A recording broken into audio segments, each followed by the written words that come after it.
Welcome. You've got emo stuff. Saturdays on Planet Radio 106.7 with Hunter deBlanc.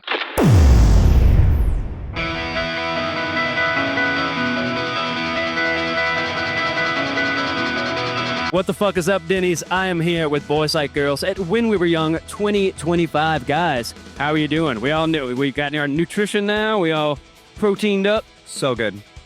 I don't have a mic, so I'm going to borrow yours if that's okay. You were so patient. I appreciate that. I was like, I don't eat before the show, and I'm ravenous, so you sat there and waited while you watched me eat a steak. Brother, I've been following your stories and the updates with the Jonas Brothers and everything, and the amount of discipline that you put into the fasting and everything, there's something so impressive about it, and also very rock star at the same time, brother. You're towing the line, and it has gone back to when I met you guys, and we actually partied on Bourbon Street. I say partied, but you had the discipline back then, too. You know, you were like, I'm not smoking. What year is this? 2007. You guys were on tour with the Audition, and there was no discipline. Zero discipline. You were not taking shots that night, and you were not smoking. You are ever doing cocaine? He was lying. Well, then you That's hit what it. you think. Then you, on the surface, Speedballing it with fucking synthetic Xanax bars. Jesus Christ, brother, you held it together so well. I was like, this man is a You've been beacon of duped, fucking sir. sobriety. He's not smoking. He's taking care of his 15 years sober now, but not in 07. different times, right? In Mania. Well, guys, can you tell me about, so the festival's called When We Were Young. Who were some of the influences that you had when your formative years when you were younger? I was really pretty keen on musical theater. So, yeah, I don't know that you can hear it in our music, but I write songs mostly in major keys. It's like this big arc, which is very like theatrical. It's interesting. I don't know that any of us were deeply influenced by the type of umbrella of like the When We Were Young type or the Warped Tour type until maybe like 2 years before we started Boys Like Girls. John and I were in two different bands that were in like sort of mp3.com pop punk space. And then we broke up both bands and started Boys Like Girls. But that was sort of like, before I joined that band, I was like, you know, doing musical theater in a ska band called the Touchtones that just like our career goal was to like open for Real Big Fish. So I don't know, dude. My roots are ska too. I wouldn't be playing the bass or singing without Less Than Jake. Say, Literally, all my best year in Metalheads was the song that, the ska to emo, whatever you fucking call it, the pipeline it's a real thing, man. The ska kids that became emo all kids. such good punk musicians. Ska bands are just so good at music. It is so. There was a guy breaking down the actual musical theory behind All My Best Friends Are Metalheads. So impressive, amazing shit, great shit. You were like in like 03. You were like a curator though. If you're in a band that had horns in it, and all of a sudden you were playing kind of like what you call the E word, like emo.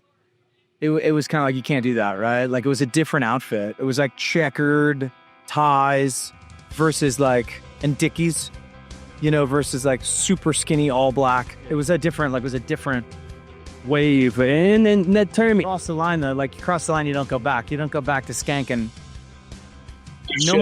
You should, yeah, go back to skanking. Matt Squire, who's here, he texted me a minute ago, but I didn't have service to get him back.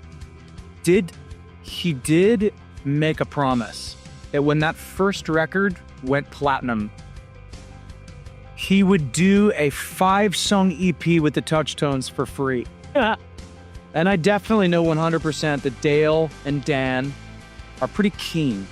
And Mike Lano, yeah, our first tour manager, He owes you an EP. I think Squizzo owes us an EP. It's time to reach out to Squire and tell him, yeah, here, did this. I've heard a few people say they saw him around today, so. I saw him earlier. So, guys, what was the Jonas Brothers tour like? That must have been amazing to have such a huge audience, a big arenas and stuff, coming back from how many years hiatus? 12 years hiatus, and then coming back on the road with the Jonas Brothers. What was it like for you guys? How were they? How were they nice? They're absolutely amazing. amazing. I went into that, like, my thought of the Jonas Brothers is like these 10-year-old or 11-year-old boy band guys, and then we watched them play, and I watched them play every single night, and they had just, it's like hit. They're my favorite band. Unbelievable. What an inspiration. Like, we're so, like, blessed. So to be dialed live, too. Insane. Like, unbelievably dialed. Felt really good. We rehearse quite a bit and we take what we do really seriously. And it felt really refreshing and beautiful to be able to watch and study and learn. I felt like I was learning. They're vocally super impressive. The way they engage with their fans is really impressive. Also, man, the tour was a really huge opportunity for us, you know? Like, they could sell those arenas without an opener. You know, I think it got us back in front of some of more of like what you would call the normie fan. You know, like the When We Were Young ticket buyer is a little different. Like, it's really specific. They like a bunch of different bands that are sort of under the same umbrella.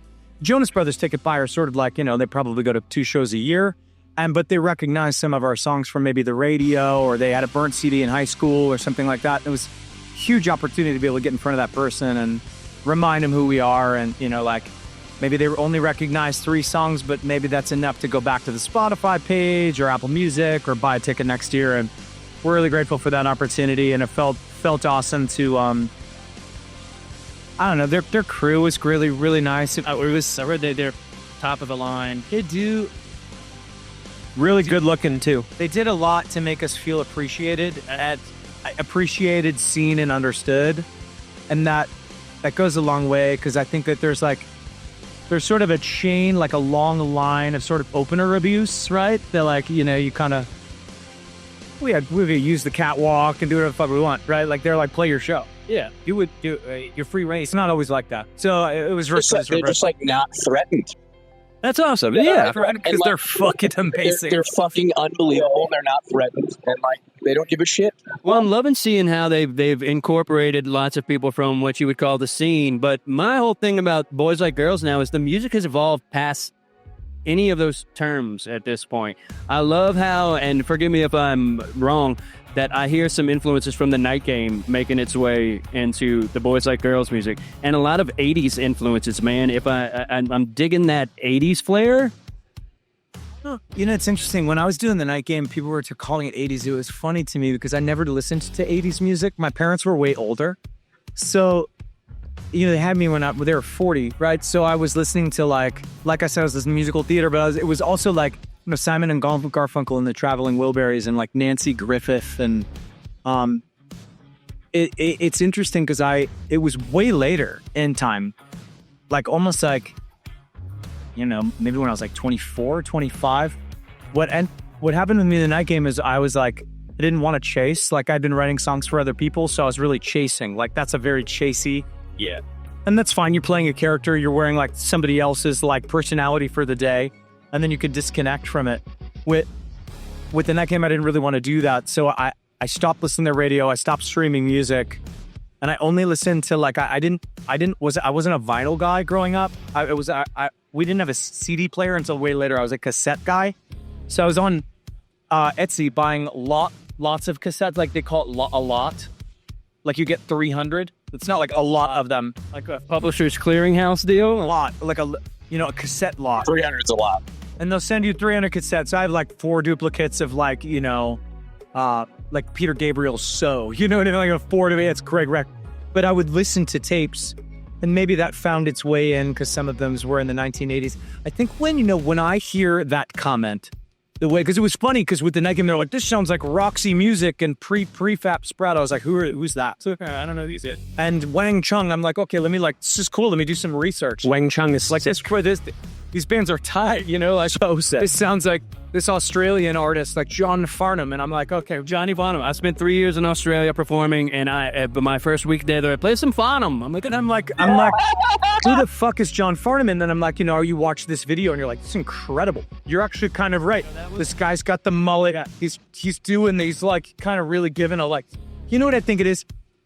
There was a masculine pop energy, unapologetic, fix your car and steal your girlfriend at the same time sort of energy from men singing big melodies in major in the 1980s. And I think that kind of applies.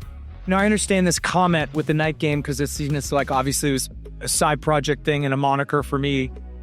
But it's sort of, if you take the Chug Chugs out of our first two albums, they do the same fucking thing, just without a synth pad. So it's like, hey man, maybe I'm bored of playing the same six chords in open tuning.